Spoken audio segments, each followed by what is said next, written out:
This is a work of fiction. All characters and events are imaginary. Any resemblance to real persons is a pure coincidence. अमन मेरी तरफ बड़े गौर से देख रहा था। मैंने पूछा, क्या हुआ? कुछ नहीं। नहीं बताओ, आप ऐसी क्यों देख रहे थे? आप अभी खुद ही हंस रही थी। या, मुझे कुछ बात याद आ गई थी। शेयर नहीं करोगी? आपको अच्छी नहीं लगेगी। क्यों? क्योंकि बात ही ऐसी है।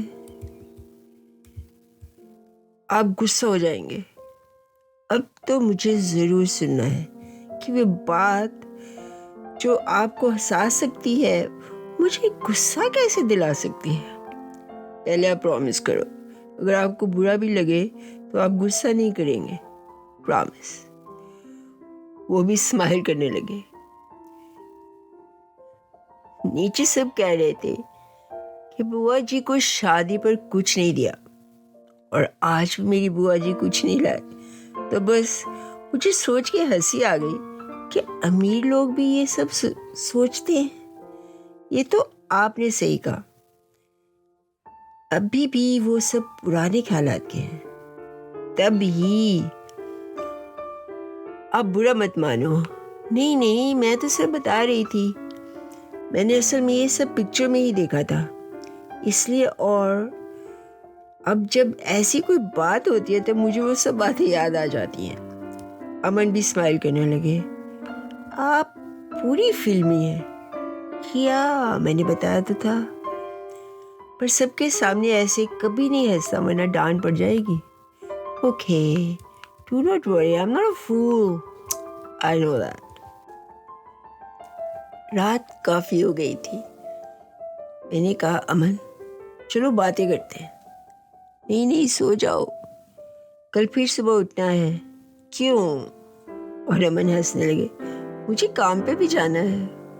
मैंने सोचा, हाँ, सुबह थोड़ा काम तो होता ही है। सुबह हुई, मैं जल्दी ही उठ गई। मुझे सुबह उठना बहुत अच्छा लगता था, पर अब शायद माती ने कहा कि घर की बहू को सुबह उठ के ही नीचे आ जाना चाहिए, तो मुझे ज़्यादा अच्छा नहीं लग रहा था।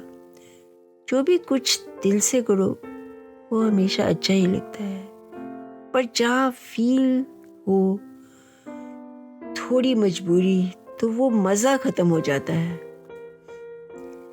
मैंने चेंज किया और नीचे चली गई। अभी सूरज नहीं निकला था।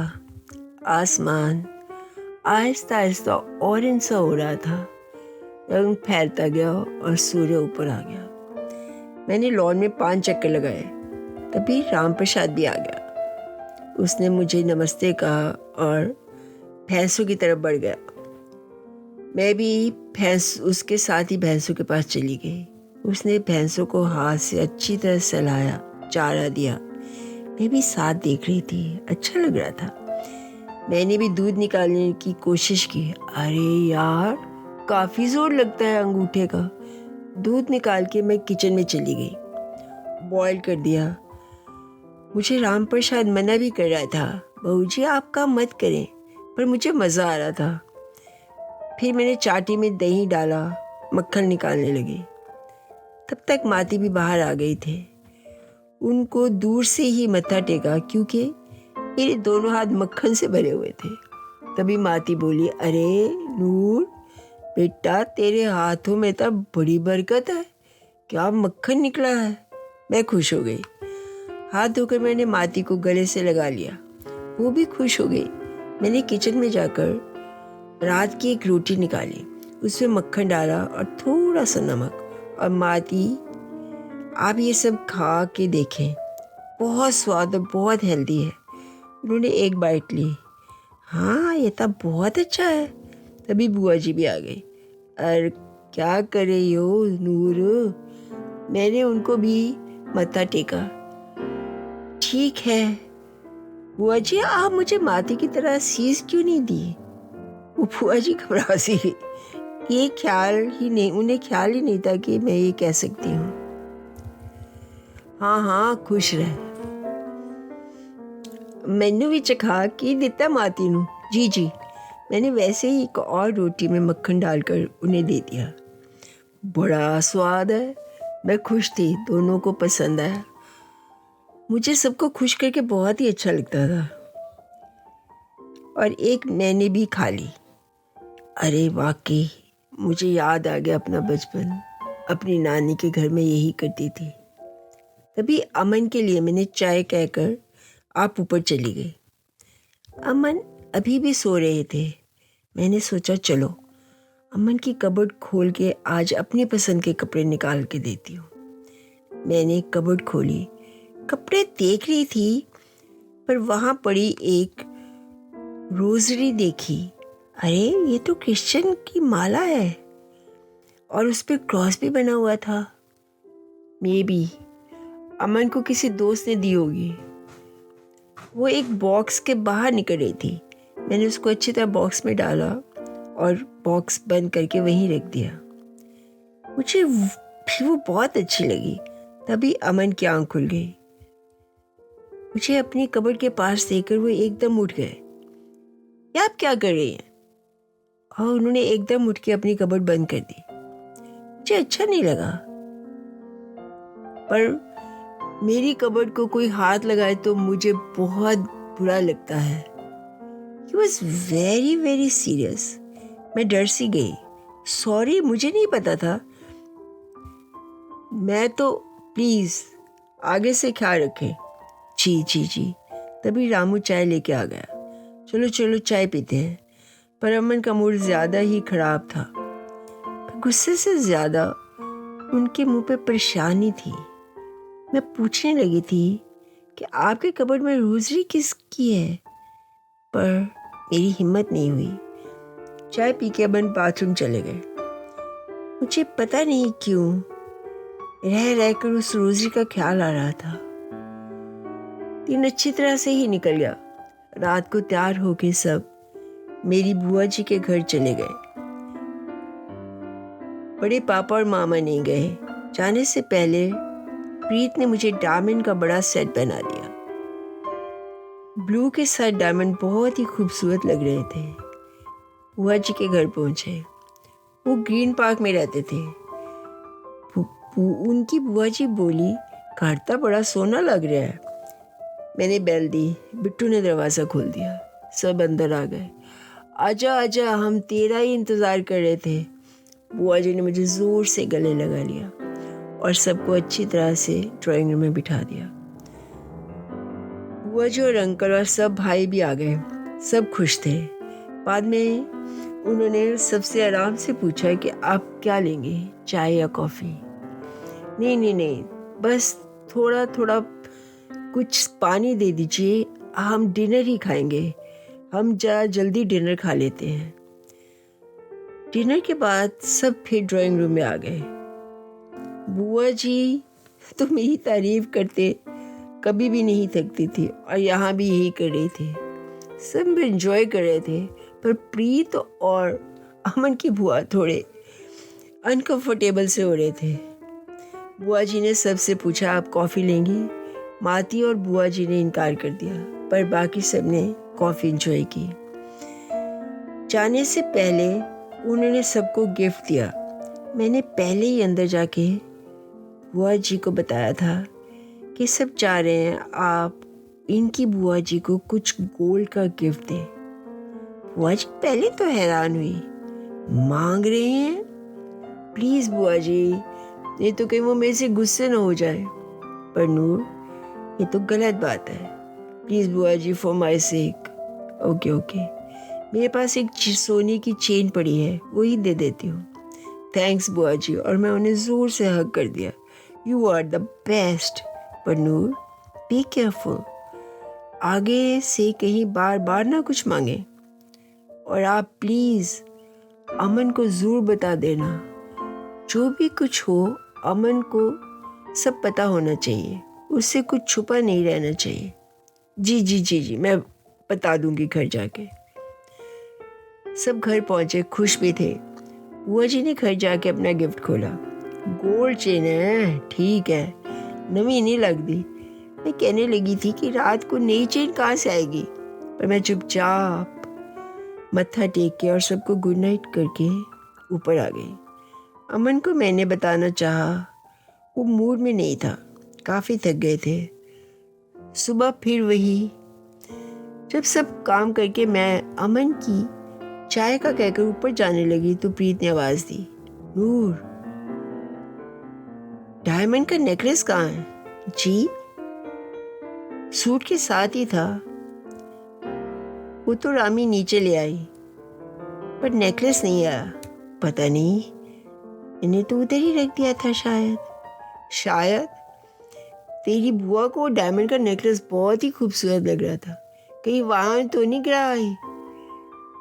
जी, फोन करके पूछ, उत्थे ही तो नहीं रह गया, बुआ जी बोली। नहीं जी नहीं, अगर वहां गिर गया होता तो बुआ जी का फोन आ जाता। मेरे अंदर से जान निकल गई, कहाँ गया? कहीं रात को बाहर गिर तो नहीं गया या गाड़ी में रह गया हो? जी जी जी, मैं गाड़ी देख कर आती हूँ, यहाँ बाहर शायद गिर गया हो। मैंने सब देखा पर नेकलेस कहीं नहीं था। रामी, सूट चार दत्ता जी पर नहीं है। अब मैं क्या करूं? मेरा रोना निकल गया। मैं क्यों छोड़ दूंगी? मैंने तो उसे देखा था, मेरे गले में था। तभी बड़े पापा आ गए। क्या हुआ नूर? नूर ने डायमंड का नेकलेस घुमा देता है। कोई बात नहीं है, आराम से देखो, मिल जाएगा। तभी मंजू आ गई। हाय नूर, और मेरे साथ चिपक गई। देखो ये हार कितना अच्छा लग रहा है। और बुआ जी बोली, ले ये इन्ने किथों पाया हुआ है? अब मेरे को तो ये सीढ़ियों पे पड़ा मिला था। मैंने उठा लिया और मैं उसके साथ लिपट कर जोर जोर से रोने लगी। हुन रोन दी की गल है, चंगा है, शुक्र है मिल गया। तभी प्रीत बोली, तभी मैं नूर की सारी ज्वेलरी उतरवा के वापस रख लेती हूँ कि कहीं इधर उधर ना हो जाए। हर सेट इतना एक्सपेंसिव है। हाँ ठीक कर दिए, तो इससे तो शायद कुछ संभले ही ना। आप ठीक कह रही हैं, पर मैं आगे से बहुत ध्यान रखूंगी। सॉरी। और वो रो के ऊपर चली। अमन सीधे उतर रहे थे। क्या हुआ नूर? कुछ नहीं। वो जाते जाते वापस ऊपर आ गए। बोली, क्या हुआ? आप रो क्यों रही हैं? कुछ नहीं ना। और मैंने ऊपर जाके दरवाजा बंद कर दिया। नूर प्लीज दरवाजा खोलो। नहीं, अब जाओ। नहीं, मैं बाहर खड़ा हूँ, जब भी दिल चाहे खोल देना। अगर कोई आ गया तो मैं बोल दूंगा। नूर ने दरवाज़ा अंदर से बंद कर लिया और नहीं खोले। रोते रोते कर ठहरो, और मैंने दरवाज़ा खोल दिया और फिर रोने लगी। आप रो क्यों रही हैं? मैंने रोते रोते कहा कि सब ने नीचे समझा मैंने अपना डायमंड नेकलेस खुद ही चोरी कर लिया। क्या? मैंने तो सोचा था आप सुबह की बात माइंड करके रो रही हैं। I am sorry. नहीं, वो तो मैं भूल भी गई थी। क्या मैंने सारी बात उन्हें रो रो के अच्छी तरह से बताई। अरे मिल तो गया, फिर आप रो क्यों रही हैं? इसलिए कि किसी ने ये कैसे अज्यूम कर लिया कि ये मैं कर सकती हूँ। मुझे झूठा आरोप लगना अच्छा नहीं लगा। और आपको तो पता है, मुझे तो ज्वेलरी पैसे से ज़्यादा इंटरेस्ट ही नहीं। मैंने तो आज तक ये जानने की भी कोशिश नहीं की कि मेरे पास कितने कपड़े हैं, कितनी ज्वेलरी है। जो देते हैं चुपचाप पहन लेती हूँ और अगली सुबह नीचे चला जाता है। मैंने कभी भी क्वेश्चन नहीं किया। असल में मैंने ये पहली बार ही सुना और देखा, पर ये सोचकर चुप हो गई कि शायद इस घर का रिवाज है। तभी दरवाजे पर कोई नॉक कर रहा था। वो गीत थी। नूर, आपके डैड का फोन है। जी जी जी, मैं आई। तभी अमन ने कहा, 1 मिनट। उसने मुझे जोर से हक किया। और बोला, फिक्र ना करो, मैं हमेशा आपके साथ हूँ। जाओ, डैड से अच्छी तरह से बात करना। मैं आंखें मलती मलती नीचे गई। फ़ोन लॉन्च में ही होता था, जो भी बात करो कोई भी सुन सकता था। तब सेल फोन नहीं थे, बस 2 लैंडलाइन थी, एक सबके लिए और एक बड़े और छोटे पापा के लिए।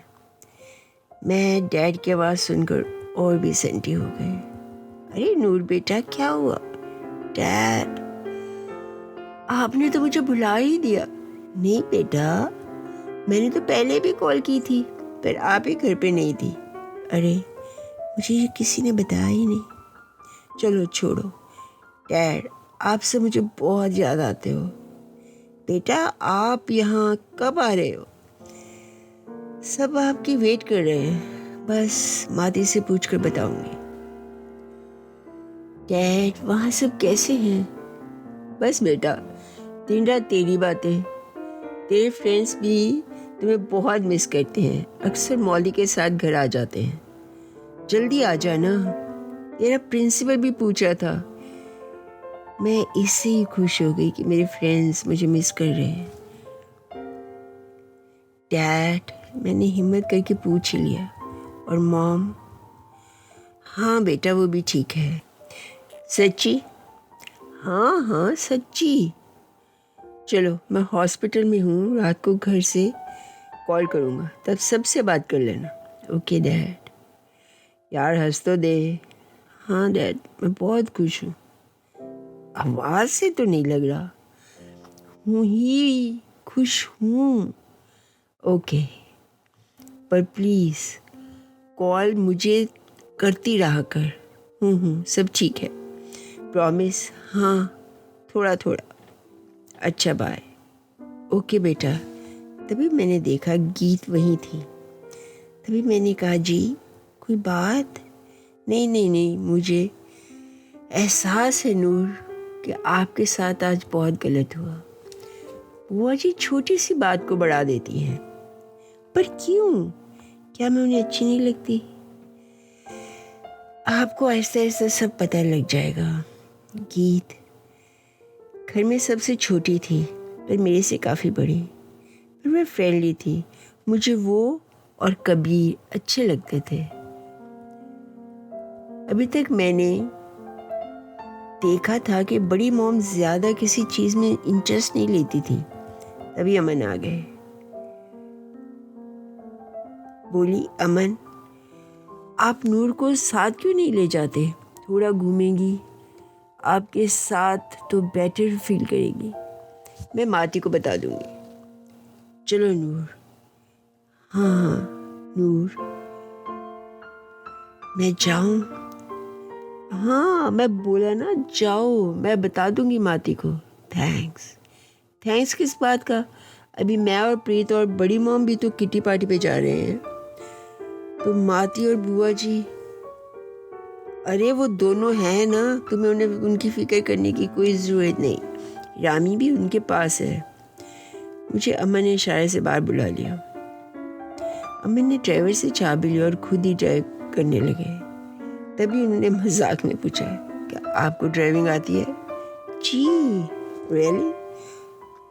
और क्या, संडे को डैड की गाड़ी में हम सब फ्रेंड्स, मौली, यूवी, रूप पिकनिक पे जाते थे। It was such a fun. आपको घूमना फिरना, खुश रहना अच्छा लगता है। अरे किसे अच्छा नहीं लगता? नहीं तो जिंदगी बोर सी हो जाती है, ये तो सच है। चलो चलो, लगूना में कॉफ़ी पीते हैं। मेरी फिर हंसी निकल गई। अब आपको क्या याद आया? आप मानेंगे नहीं, जयमाला की रात को फंक्शन के बाद हम सब बच्चे यहाँ कॉफ़ी पीने आए थे। तब तो ये आपकी फेवरेट प्लेस है। फेवरेट तो नहीं, हाँ यादगार, क्योंकि मैं यहाँ एक बार ही आई थी, वो भी उसी रात को अपने बहन भाइयों के साथ। चलो यहाँ के टेरेस गार्डन में चल के कॉफ़ी पीते हैं। हम ऊपर गए। बहुत ही खूबसूरत टेरेस गार्डन था। हल्का सा म्यूजिक ऑन था। अच्छी धूप। सर्दियों में वैसी ही कोजी सी धूप में बैठना मज़ा आ गया। इसका मज़ा कुछ और ही होता है। आज मैं एक नए अमन को देख रही थी जो दूसरों को खुश करना भी जानता था। कॉफ़ी को ऑर्डर दिया और साथ पेस्ट्रीज। आज आप चाय नहीं पियेंगे? वो हंसने लगे। यहाँ सिर्फ अच्छी कॉफ़ी ही मिलती है, चाय नहीं। और आज का दिन आपका है। सच, आई एम हैप्पी। कोई मेरी केयर करे, मुझे बहुत अच्छा लगता है। और सारा गिला भी ख़त्म हो जाता है। नहीं तो मुझे ही मेरे सैड मूड में रहना अच्छा नहीं लगता। कई बार निकलने की तरकीब ही नहीं मिलती। Thanks for your help. My pleasure. Noor, आप प्लीज़ हंसती रहे और मैं भी तो यही चाहती हूँ। पर आई डोंट नो, कुछ ना कुछ हो जाता है। It's okay, don't worry. घरों में कुछ ना कुछ होता ही रहता है जहाँ इतने लोग इकट्ठे रहते हैं। अब तुम बताओ। मैं क्या बताऊँ, सब ठीक है। मैं बताता हूँ जो मैं तुम्हारी आंखों में कुछ उलझने देखता हूँ। कुछ मेरे बारे में जानने की, मेरी जिंदगी में अपनी जगह ढूंढने की। वो मुझसे छुपी नहीं। मैंने सोचा रे, इसको पता लग जाता है। आज मैं तुम्हें अपनी जिंदगी से मिलवाता हूँ जिसमें सब है जो हर एक के लड़कपन की हद को पार करके जवानी में पहुंचने में होता है। पढ़ाई, फ्रेंडशिप और आगे बढ़कर प्यार। मैं चुपचाप ऐसे सुन रही थी जैसे कोई पिक्चर की स्टोरी सुना रहा है। मुझे अच्छा लग रहा था। अमन कैसे खुल के बात करना अपने बारे में। मेरा कॉलेज में वो पहला दिन। तभी इंडिया को कुछ सालों में फ्रीडम मिली थी। अंग्रेज़ों को कोई ज़्यादा पसंद नहीं करते थे, पर मुझे देखो, पहले दिन ही मेरी नज़र एक लड़की पे पड़ी। छोटे छोटे बाल हवा में लहरा रहे थे। फ्लावर प्रिंटेड फ्रॉक पहने, थोड़ी सी हील। वो बहुत ही खूबसूरत लग रही थी। मैंने अपने दोस्त से कहा, देख देख, क्या लड़की है। छोड़ यार, फिरंगन है तो क्या हुआ, वो भी तो इंसान है। ध्यान ना दे, इस गली में जाना ही मुनासिब नहीं। दिन गुजरते गए। वो मेरी ही क्लास में थी। मैं उसे वहाँ कई बार चोर नज़रों से देखता रहता। शायद उसको अभी तक इसका अंदाज़ा ही नहीं हुआ था। हम सब अगली क्लास में चले गए। ऐसे ही देखते देखते साल गुजर गया था। पर ये एक तरफा मोहब्बत ऐसे ही चलती रही। पर एक दिन मैं हैरान हो गया। मुझे अपनी किस्मत पे यकीन ही नहीं हुआ जो वो मेरे सामने खड़ी हो थी। Can I sit next to you? Why not? It's my pleasure. I smiled and she smiled too. Aahista Aahista बातें भी होने लगी। मैं बीच बीच में कॉफ़ी का सिप ले लेती और अमन के चेहरे पर ही टिकी थी मेरी नजरें। जब हम 3rd ईयर में पहुंचे तो मेरे डैड ने मुझे गाड़ी ले दी। उन दिनों में कॉलेज के लड़की के पास गाड़ी होना बहुत ही प्राउड की बात होती थी। दूसरे स्टूडेंट्स पर एक रोब सा पड़ जाता था। तभी मैंने सोचा, एलन को क्यों ना गाड़ी में घुमाने ले जाऊं, उससे पूछूं। मैंने आपको एलन का नाम बताया था ना? जी नहीं। अच्छा। उस लड़की का नाम एलन था। मैंने उससे पूछा, एलन, क्या आप मेरे साथ ड्राइव पे चलेंगी? Oh why not, it's such a beautiful car. उसके डैड इंडियन थे और उसकी मॉम अंग्रेज। तभी वो लंदन वापस नहीं गई थी। मुझे उसके सब फ्रेंड्स के साथ उन्होंने मुझे एक दिन अपने बर्थडे पर बुलाया और अपने पेरेंट्स से भी मिलवाया। वो मुझे अच्छे लगे और मैं भी उन्हें पसंद आया। आहिस्ता आहिस्ता दोस्ती प्यार में बदलने लगी। मैं और एलन अक्सर लॉन्ग ड्राइव पे जाने लगे। तभी एक दिन मुझे एलन ने बताया कि मैं भी फर्स्ट ईयर में ही आपसे अट्रैक्ट हो गई थी, पर बताने की हिम्मत नहीं, क्योंकि वो आधी अंग्रेज थी। मैंने घर में किसी को भी नहीं बताया था और दोस्तों को भी नहीं। एक दोस्त को पता था और वो मुझे हमेशा डिस्करेज ही करता था, क्योंकि हमेशा कहता, ये ठीक नहीं, तुम्हारे घर वाले कभी भी नहीं मानेंगे, क्योंकि ये अंग्रेज है। लास्ट ईयर भी ख़त्म होने वाला था। हमारे कॉलेज का ट्रिप भारत दर्शन के लिए जा रहा था। हम बहुत खुश हो गए। चलो 15 दिन का ट्रिप है और एलन भी मेरे साथ हो गई। माती ने पहले तो मना किया, फिर पापा जी के कहने पर भेज दिया। वो मेरा लाइफ का सबसे अच्छा और यादगार वक्त था।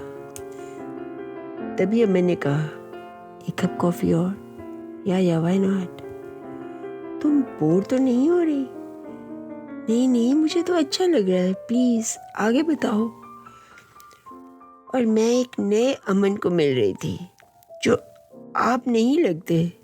तो फिर आगे, हाँ, एक उदास सी हंसी में जिंदगी की उसी घड़ी में चला गया अमन।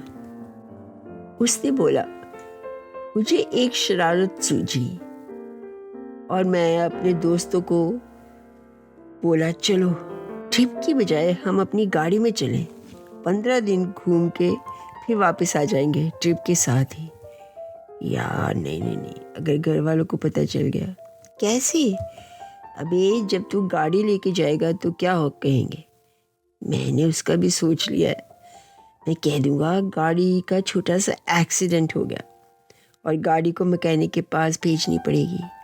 हाँ यार, चलते हैं, कॉलेज वाले तो बोरिंग जगह पे लेके जा रहे हैं। चलो, पक्का हो गया। सबने एक दूसरे के हाथ पे हाथ रख दिया। अगले दिन मैंने ये बात एलन को बताई। No, this can be possible. Why? अगर डैड को पता लगा तो वो बहुत नाराज हो जाएंगे।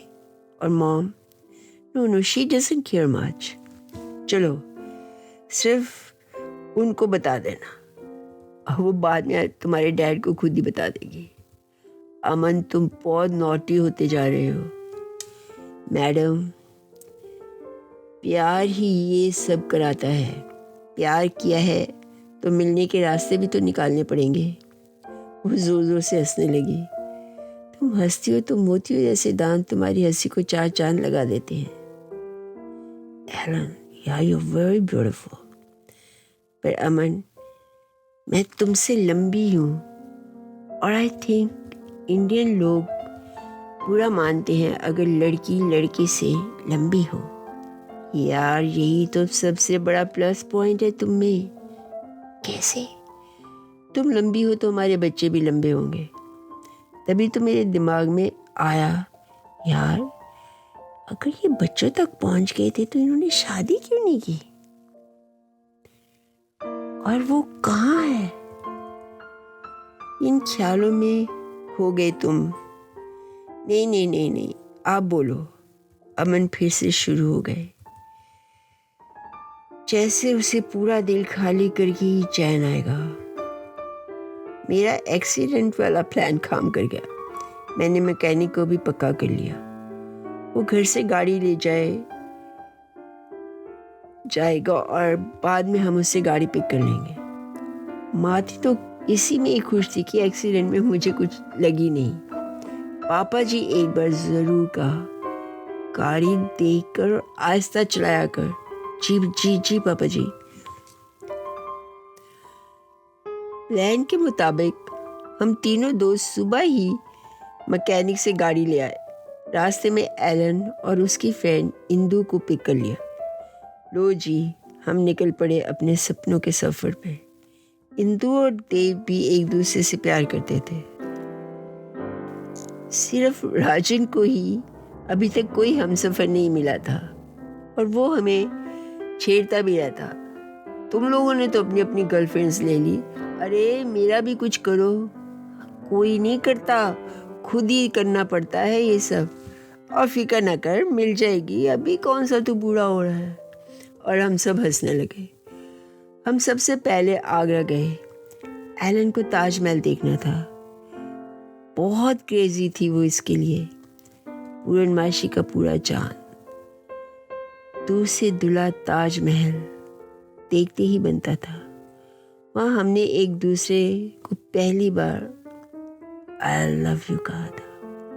एलन बहुत ही सेंटी हो गई थी, मेरे को जोर से हग किया और मुझे किस कर दिया। Stop stop, why? We love each other, but we are not married yet. तो चलो चलो शादी कर लेते हैं। 1 by 1 सीढ़ी चढ़ो, तुम तो लास्ट पर ही पहुंच गई। तभी हम वहां बेंच पे बैठ गए। चारों तरफ खामोशी थी, बस कभी कभी झींगर की आवाज या कभी हुई पत्तों के हिलने की आवाज और थोड़ी सी हवा। ऐसा नशा सा छाया हुआ था मौसम पे, शायद हमारे दिलों में कुछ समय नहीं आ रहा था। तभी एलन ने बैग खोला और मुझे एक रोजरी थमा दी। उस पे क्रॉस बना हुआ था। ये मेरी पहली गिफ्ट है तुम्हारे लिए, इसे कभी खुद से अलग ना करना। मेरे बोलने से पहले ही अम्मी ने कहा, हाँ वही जो तुमने मेरी कबर्ड में देखी थी। मैं थोड़ी बेचैन हो रही थी, सुनने के लिए इतना प्यार था। तो क्या हुआ? तभी अम्मा ने बोला, आप किस सोच में पड़ गई? नहीं नहीं नहीं, कुछ नहीं, आप सुनाइए, मैं सुन रही हूँ। एलन ने एक बार मथुरा जाने का भी बोला था। उसने किसी बुक में पढ़ लिया था राधा किशन का। तो मैंने सोचा मथुरा आगे से थोड़ी ही पहले थी, चलो वहाँ भी चलते हैं और मैं उसे वो जगह दिखाता हूँ जहाँ राधा किशन के प्यार की लोग आज भी बातें करते हैं। तभी सब गाड़ी में बैठ गए। रात तो वही आंखों आंखों में कट गई थी, पर राजन थोड़ा बोर हो गया था। तब ना तो टीवी होते थे ना सेल फोन, बस रेडियो का ही सहारा था। दोपहर को हम मथुरा पहुंचे। वहाँ एलन को मंदिर भी देखने थे, मुझे अभी भी याद है। तभी सबने बोला, खाना भी खाएंगे कि मंदिर के प्रसाद से ही पेट भरने का इरादा है। हम सब ने ढाबे पे खाना खाया। एलन भी इंडियन फूड बहुत पसंद करती थी। मंदिर में जाकर हमने चारों ओर परिक्रमा की। तभी वहाँ एक जोड़े की शादी हो रही थी। हेलन को पता नहीं क्या हुआ, बोली चलो हम शादी कर लेते हैं। क्या? बिना घर वालों को बताए? अमन, शादी तो हमने ही करनी है ना, घर वाले ने तो नहीं। मुझे डर लगता है कहीं तुम्हारे घर वाले ना माने। मैं किसी तरह से मना लूंगा। तुमने अभी तक मुझे अपने घर वालों से मिलवाया भी तो नहीं। मुझे बहुत डर लगता है, अब मैं तुम्हारे बिना नहीं जी सकती। मैं सोच ही नहीं सकती अपनी जिंदगी तुम्हारे सिवाय। तभी देव और राजन हमारी बातें सुन रहे थे। इंदु भी वही थी। अरे एलन, ऐसा नहीं हो सकता, प्लीज़। मेरी तसल्ली के लिए तुम मेरे से शादी कर लो। शादी के बाद कोई कुछ नहीं कह सकता, पर पहले की जगह तुम बाद में उन्हें मना लेना। वो रोने लगी। मुझे तुम्हारा साथ चाहिए सारी उम्र के लिए। उसके मुंह के एक्सप्रेशन से लग रहा था कि वो दिल से कह रही है। तभी राजन बोला, इट्स नॉट प्रैक्टिकल। कोई ऐसी बात मत करना कि बाद में पछताना पड़े। देव और इंदु चुपचाप खड़े थे। फिर राजन ने बोला, इंदु और देव की बात पक्की हो चुकी है, इनकी बात और है। इनके माँ बाप राजी हैं, पर तुम्हारे आई डोंट थिंक सो। काफ़ी मुश्किल होगी मनाने के लिए। नहीं नहीं, एलन बोली, अमन प्लीज हम शादी कर लेते हैं, पर बताएंगे नहीं। ऐसा कैसे हो सकता है? प्लीज आगे कुछ मत बोलो। वक्त आने पर हम बता देंगे और उन सबको मना भी लेंगे। फिर कोई कुछ नहीं कर सकेगा। मुझे लग रहा था मैं तो रवि के प्यार को ही बहुत समझ रही थी, ये तो उससे कहीं आगे निकला है। मैं क्यूरियस थी जानने के लिए कि कहीं शादी तो नहीं कर ली। हाँ, हम दोनों ने शादी कर ली। क्या? This is a work of fiction. All characters and events are imaginary. Any resemblance to real persons is a pure coincidence.